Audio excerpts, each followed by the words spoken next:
El modelo neoclásico está estructurado bajo un conjunto de supuestos que los podemos visualizar, donde uno de los principales es la no intervención del gobierno en la economía, que está muy ligado a la explicación de que la economía se encuentra en la plena ocupación de los factores productivos de manera eficiente. También se puede ver el conjunto de ecuaciones que sustentan y que están detrás de estos supuestos para el funcionamiento y la explicación de los diferentes efectos de la intervención del gobierno en la economía, además de tener las diferentes variables endógenas del modelo. Si nosotros queremos saber cuáles son las incidencias que se tienen de parte del gobierno en la economía, pues tenemos que hablar de lo que son las políticas económicas. Estas políticas económicas no es nada más que un conjunto de acciones que realizan los gobernantes, que realizan los hacedores de política económica en un país para lograr determinados objetivos. Entre estos objetivos están principalmente la reducción de la desigualdad, está el crecimiento económico, está controlar el desempleo, controlar la inflación, principalmente. Y una de las políticas económicas que se utilizan para lograr este tipo de objetivos es la política fiscal, que será el tema en esta oportunidad. Hablar de la política fiscal es hablar de la gestión de las finanzas públicas del gobierno. Y esta gestión se hace a través de lo que se conoce como política de ingresos, que abarca todo lo que tiene que ver con la garantía de los recursos, de obtener los recursos, de tener los fondos necesarios, de la recaudación tributaria necesaria para lograr los objetivos antes mencionados. Y por otro lado tenemos la política de gastos, que es la que realiza el gobierno a través de diferentes ramas o áreas de gestión y que se priorizan en la asignación presupuestaria. Ahora bien, ¿cuáles son los instrumentos de esta política fiscal para incidir en la economía? De parte de la política de ingresos se tienen lo que son tanto los impuestos indirectos, denominados también impuestos autónomos, y la tasa media impositiva, que viene a representar y a recoger lo que es los impuestos sobre la renta principalmente, o los impuestos a las familias de mayores ingresos, a los agentes económicos de mayores ingresos. Y por el lado de los gastos vamos a tener el gasto público autónomo, vamos a tener las transferencias autónomas y una propensión marginal a transferir. En definitiva, ese va a ser el conjunto de instrumentos que se tiene para analizar las incidencias en la economía según este modelo. Si elegimos uno de estos instrumentos, si elegimos el gasto público, ¿cuál será la incidencia? Pues bien, nosotros sabemos que al incrementar el gasto público se está haciendo una política fiscal expansiva, es decir, que se va a tratar de expandir la economía, de generar crecimiento económico en la economía y llevando consigo la reducción del desempleo. Como la demanda agregada está compuesta para una economía cerrada por el consumo, por la inversión y por el gasto público, si incrementamos el gasto público, pues eso va a presionar a que se empuje la demanda agregada, que se aumente. Todo este conjunto de inversiones públicas de parte del gobierno llevaría, por un lado, a que se incremente la demanda agregada.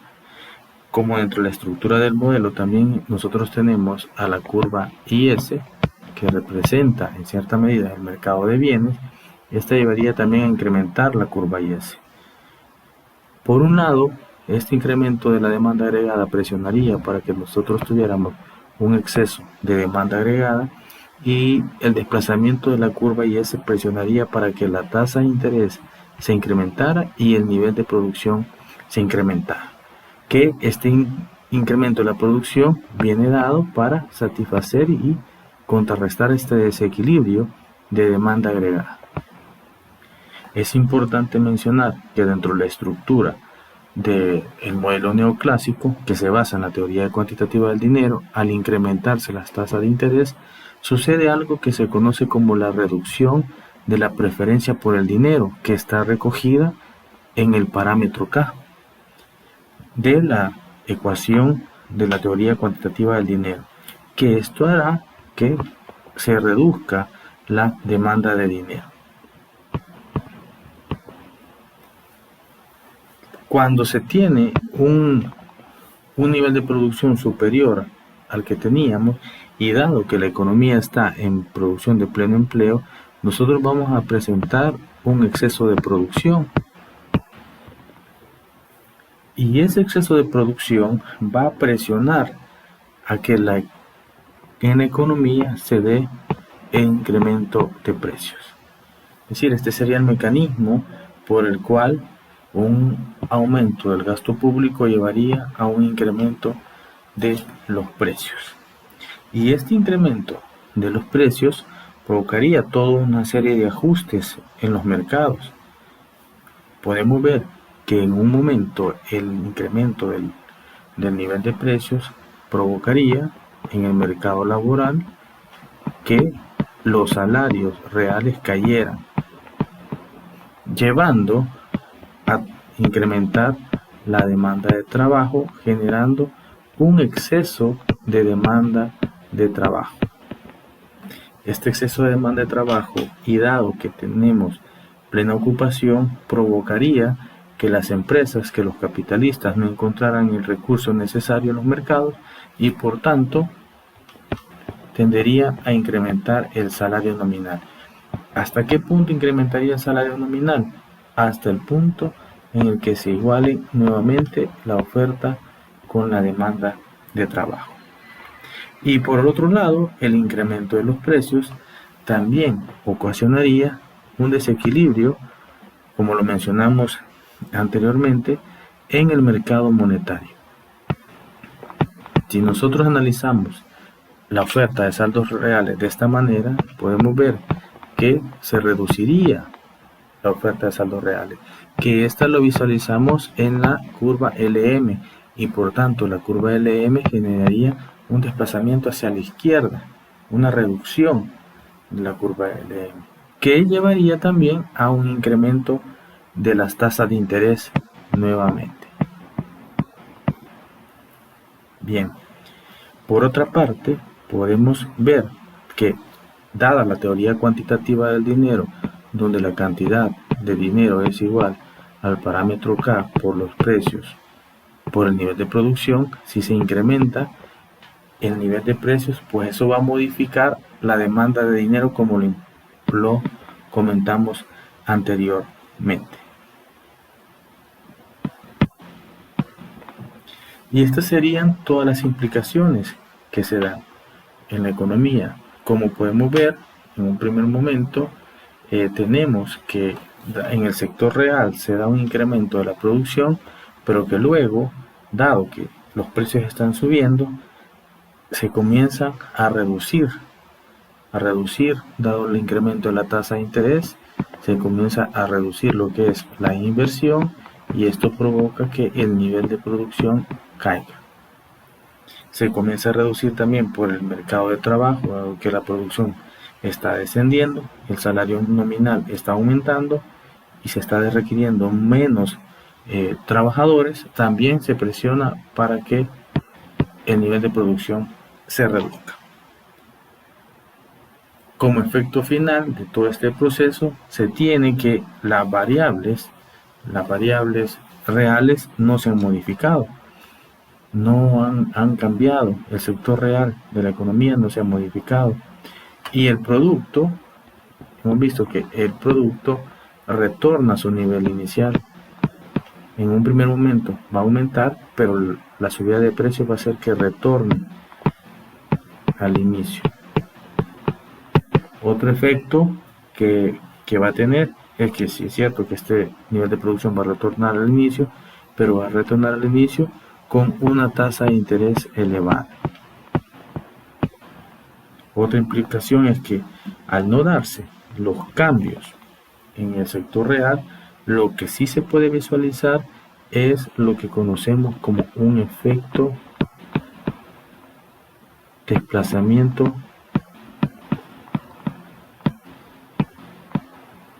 o un efecto expulsión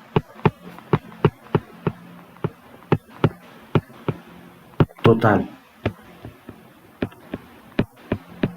Un efecto expulsión completo. ¿Y dónde es que visualizamos esto? Lo visualizamos porque inicialmente las tasas de interés han subido y este inicio hace que la inversión se reduzca en un primer momento, pero después, dado el incremento de los precios, genera que las tasas de interés vuelvan a subir, expulsando nuevamente inversión privada. Este mecanismo del desplazamiento total o la expulsión total se da en la medida que al incrementarse el gasto público, el gobierno está interviniendo y está sustituyendo la inversión privada. Pero también al incrementarse el gasto público, esto presiona para que el gobierno presente déficits fiscales que lo lleven a generar endeudamiento que tengan que ser financiados. Y una manera de financiar estos déficits es recurrir al ahorro nacional, al ahorro interno de la economía. Si es financiado con ahorro interno, pues entonces se da lo que es un desplazamiento de recursos, donde una parte de este ahorro será utilizada para financiar al gobierno, quedando pocos recursos para financiar la inversión privada. Y además, al existir este incremento de demanda de créditos de parte del gobierno, también presiona para que las tasas de interés suban y nuevamente se vuelva más caro los préstamos para los agentes privados de la economía. Tenemos, por tanto, que este efecto expulsión provoca en el largo plazo, provocado en el largo plazo por el incremento del gasto público, y es en la misma cuantía.